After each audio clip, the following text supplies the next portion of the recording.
You're locked in to the hottest station on the planet. Resistance is futile. The revolution has begun.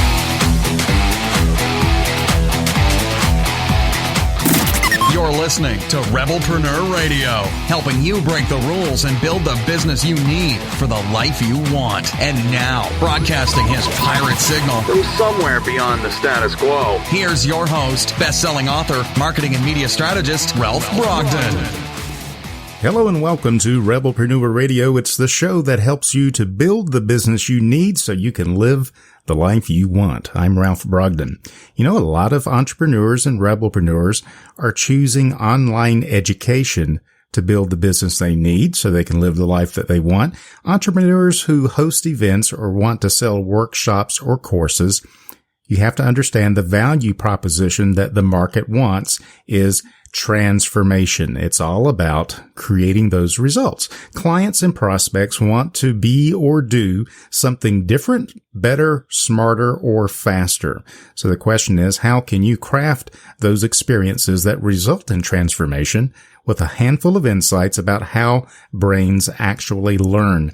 Today's expert is going to help us with that. I'm here today with Tracy King. She is the CEO and Chief Learning Strategist of Inspired Ed. Tracy leverages her more than 20 years in the adult learning industry consulting with organizations on education strategy and learning design.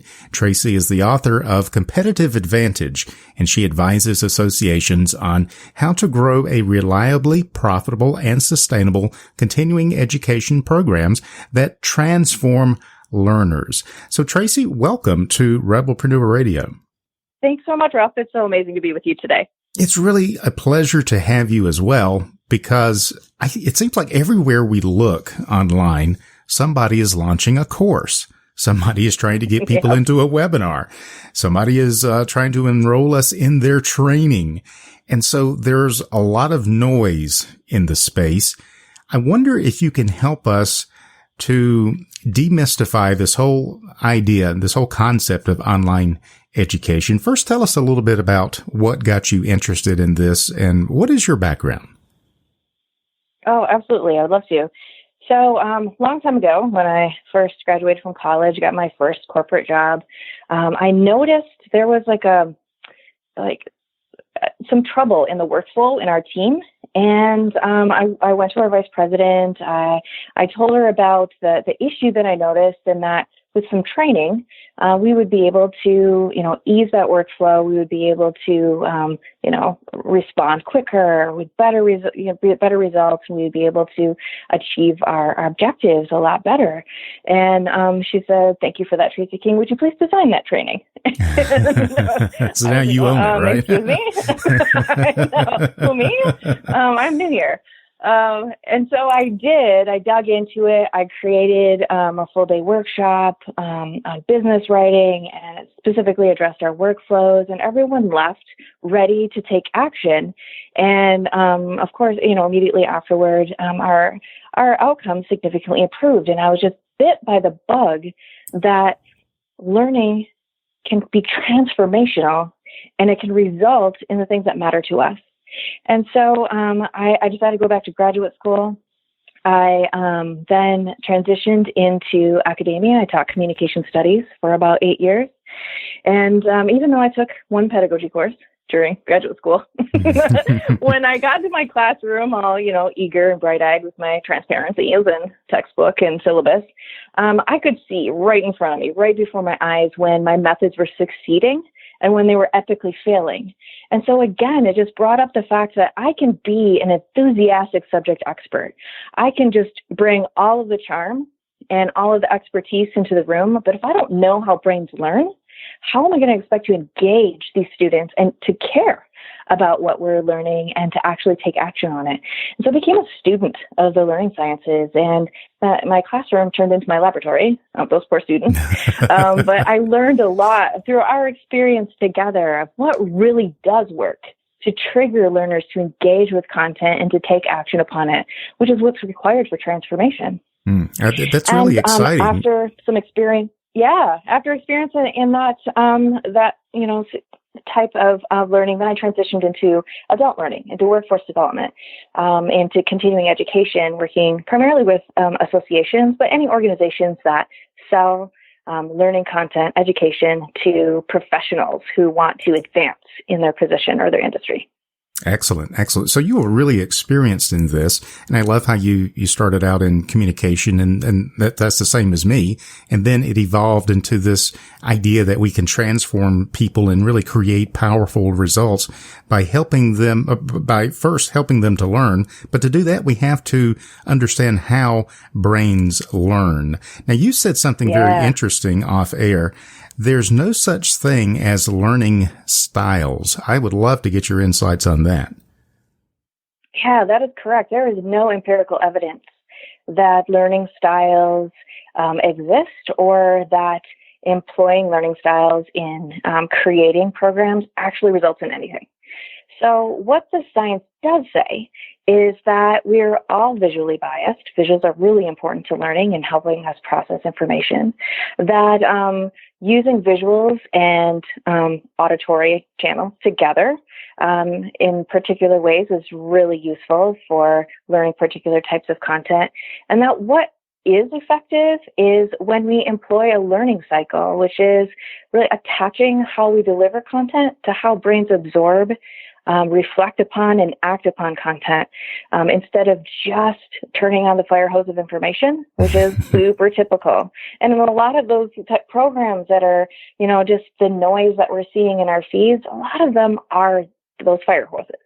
And what really differentiates a great program with great results is employing that learning brain cycle into the planning and design of the program. And I really resonate with that. And actually, I'm guilty of doing these day-long events. And I feel like, well, I have to give people their money's worth. And they've gone to all this time and trouble to get here at great expense. I need to tell them everything that I know about whatever it is we're talking about. And so by the end of the day, 9 hours later, they're exhausted. I can't do anything for 4 days after that because I'm so wiped out. And so you're saying the fire hose approach is not the most conducive, to say the least, to learning. Give us an example of a learning cycle that would be an alternative to the fire hose method. Yeah, for sure. So the learning brain, anytime we're going to learn something new, we want to absorb some new piece of information, or we want to do or be something different or better, it first starts with attention.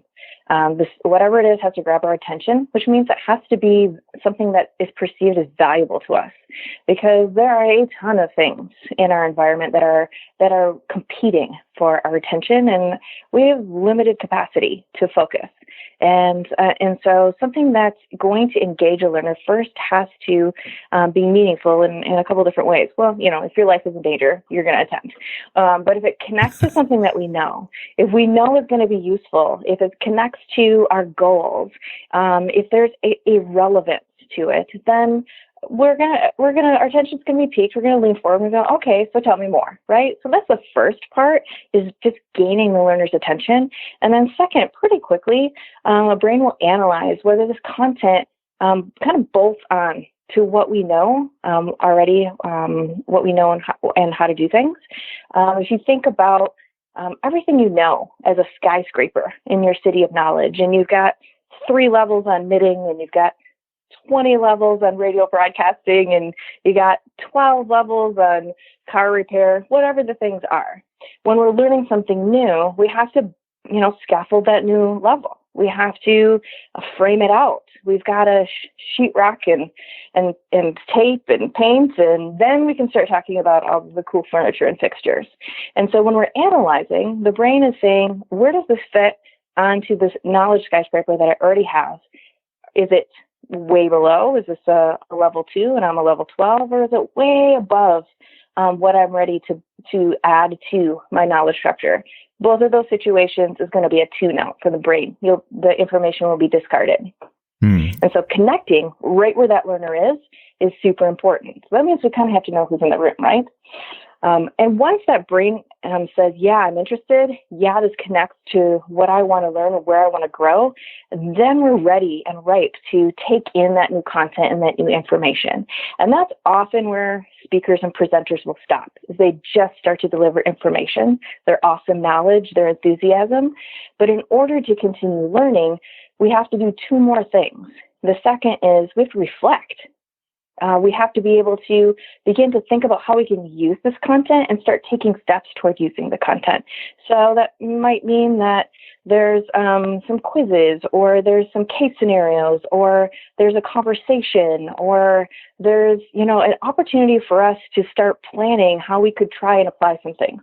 Because apply is the next phase in actually learning something. And in fact, the learning sciences say that if we don't actually apply content, we don't learn it.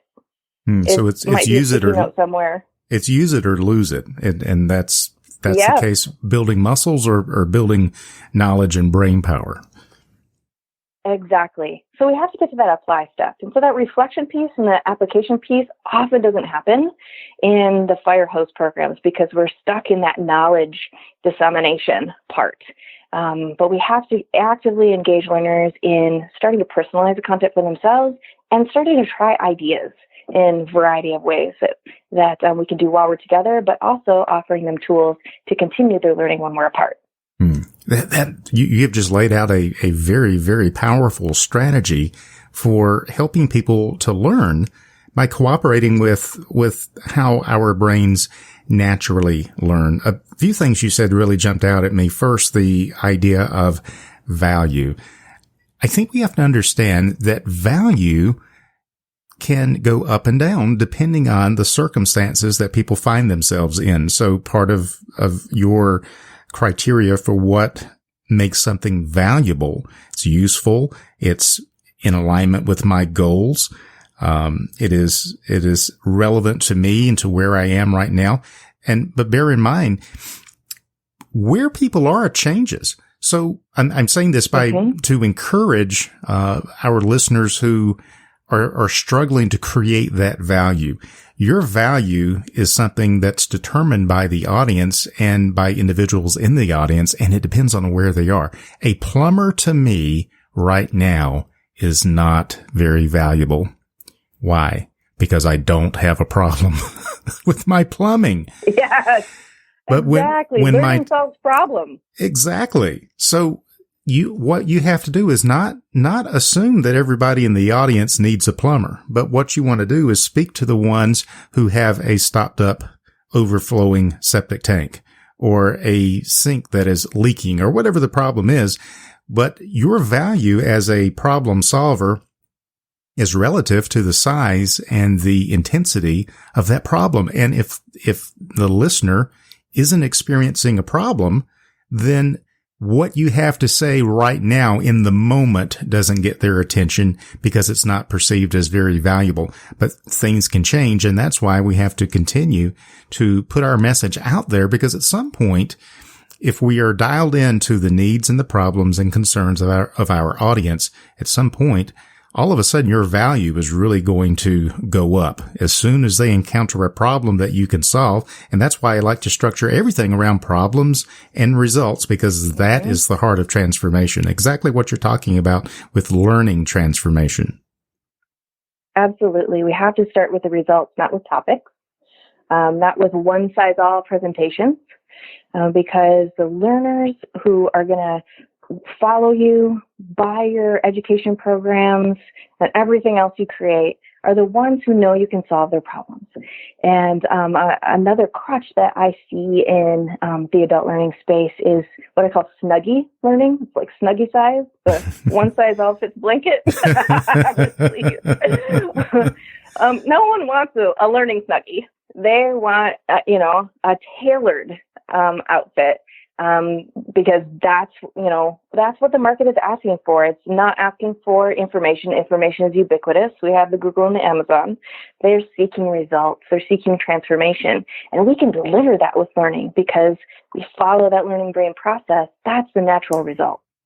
I really love that. The other thing that struck me as I'm listening to you share what you were passionate about is most of the marketers today that are pushing their courses and their trainings, they are marketers. They're not educators, and they're really good at creating presentations. But it's kind of like what you're talking about, this kind of a one size fits all, here's what I do type thing that really is not meeting the needs of people the way it could, not creating the transformation or the longevity that you need, the ongoing learning, the ongoing application to make it practical and to put it into practice long enough to be able to get the results that people want. And that's why so many people, they'll buy a course or buy a book and it sits on the shelf, or they never engage with that course beyond the first lesson or so. Therefore, they don't get the transformation that they were after. And so what you're saying is that part of that has to do with the failure on the part of the marketer or the business person, whoever that subject matter expert is. It's their failure to package it and to present in a way that people can actually learn from, because that's how they're wired to learn. Yeah, ultimately, yes. It's information in education formats, and that's just not competitive in this market because there's so much of it. And this is I wrote my book, Competitive Advantage, because this is an issue I see in the continuing education space with associations as well. So if you think about how adults learn, we have an academic background, and there are varying levels of, that you can achieve through academics and the continuing education programs through institutions. Then there's like internal corporate training. So you work for an employer and they assign you courses and all of that jazz to make sure that you're performing according to the business goals of the organization. And then the other corner of the triangle is continuing education. And a big player in that space are professional associations. They offer conferences and webinars and workshops and courses, but it's also coaches and authors and consultants and any organization that's selling learning to professionals. If they want to be competitive, what really drives their competitive advantage is learning design and is offering transformation and results through the learning products that they're offering. That's what's going to set them apart. That's what people are going to rave about, and that's what's going to help them develop a successful and sustainable business around learning programs. I love that. Is online learning, in particular, I mean, you're working in a space where it is not strictly online. It's offline. It's in a corporate environment. It's in a live seminar or live training environment. And then there's the online space, which is another learning opportunity. Do you, as an entrepreneur, do you see online learning becoming more and more popular? Do you see it plateauing? Or what are your thoughts 5-10 years down the road? Where will we be in terms of online learning? Great question. So the organizations that I consult with are all organizations that either offer for free or sell learning programs, and some of them are in-person seminars, but a lot of it is online learning. And I specialize in online learning design because it is the future. But we also have to think about how we can pair on-demand online learning with those synchronous touch points. So as entrepreneurs are developing courses that are going to result in transformation, some of that can happen in that on-demand, self-paced, self-serve type of course. But the ones that I see that are most successful have like coaching conversations as a touch point over a duration of time with, that asynchronous, that on-demand content. And so what I see as the future is the partnership of live and on-demand learning. But a lot of it's going to be digital. Now, there's nothing that really replaces the awesomeness of networking in person with other professionals in your industry. Just the conversations that we have with colleagues and other professionals really do help us to learn and grow and find our leading edge. But when we're busy entrepreneurs and we need to do the next thing, we can't wait for the next event or seminar, we need to learn it right now. So on-demand learning is incredibly important, and they're just recently, the last couple of months, some new studies came out, industry trend watchers, and they're expecting that by 2025, e-learning is going to be a $325 billion industry in the U.S., which is tripling what they expected it to be by 2020. Wow. And we're already seeing that return. So it's huge. And because of all of the noise that you can already hear, the rumble of that $325 billion worth of e-learning in the space, there's going to be a lot of noise. But if you want to really have a competitive edge in that space, you got to deliver the results. And learning design really helps us do that. Wow. That is an incredible number. $325 billion in online education. That's just incredible. Now, does that include formal education, like distance learning departments of colleges and universities, or is it all of the above? So I would have to dig super deep, but into the data. But typically, what it includes is continuing education. So formal degree programs that have online components not included in the study. But if you have graduated and you're in the workforce and you're buying online learning, whether that's from an academic institution or an organization, that's what they're counting. Wow. So you could buy, a continuing education program from the University of Minnesota, right? Or it could be from Vernon Burchard or from me. It could be from a professional association, right? It could be from you. Yeah, exactly. I mean, I'm very interested in this because I'm looking to scale my influence and my impact, and I can't do that working one-on-one. So I'm putting the finishing touches on my effort, throwing in my hat into the online learning ring, and it's really fascinating to have the opportunity that we have to be able to reach people we would never be able to reach before, and to really make an impact around the world. It's just really incredible. And speaking of buying a course from you, share with us, Tracy, anything that you're working on right now that's got you really excited that our listeners might want to find out more about. Oh, outstanding. Yes. So I just came out with a new book, Competitive Advantage, Create Continuing Education that is profitable, sustainable, and impactful. And that's available right now. And spinning off of that really pithy take on how to really set yourself apart in this industry, I started to develop some courses. And at this point, talking ground floor level, most of them are free resources. One of them is about designing learning. It's about learning design essentials, and that one's available now. And another one that we're working on is going to be about in-person presentations, whether that is via webinar technology, virtual learning, or in the same room with, on conferences and sessions and workshops that entrepreneurs are hosting in order to present with purpose and with power. And so that's coming soon in the next month, but a lot of fun, awesome resources in order to begin thinking about not only how we can design experiences, but what the options are for developing different types of learning. I have some demos on that site as well that demonstrate some of the different ways that we create e-learning for our clients. Very exciting. And that is something that I think anyone who is looking to scale their business, create learning opportunities, whether that's going to be your main business or just a part of your business, especially for coaches that want to have greater impact, but don't want to work 80 hours a week. E-learning is a very, very, hot opportunity, and it can be profitable, but as Tracy is reminding us, it has to be transformational in order for it to be profitable. People are not going to pay you for information. They can get information for free.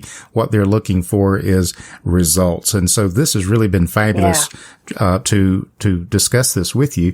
Tracy, how can our listeners reach out to you and learn more?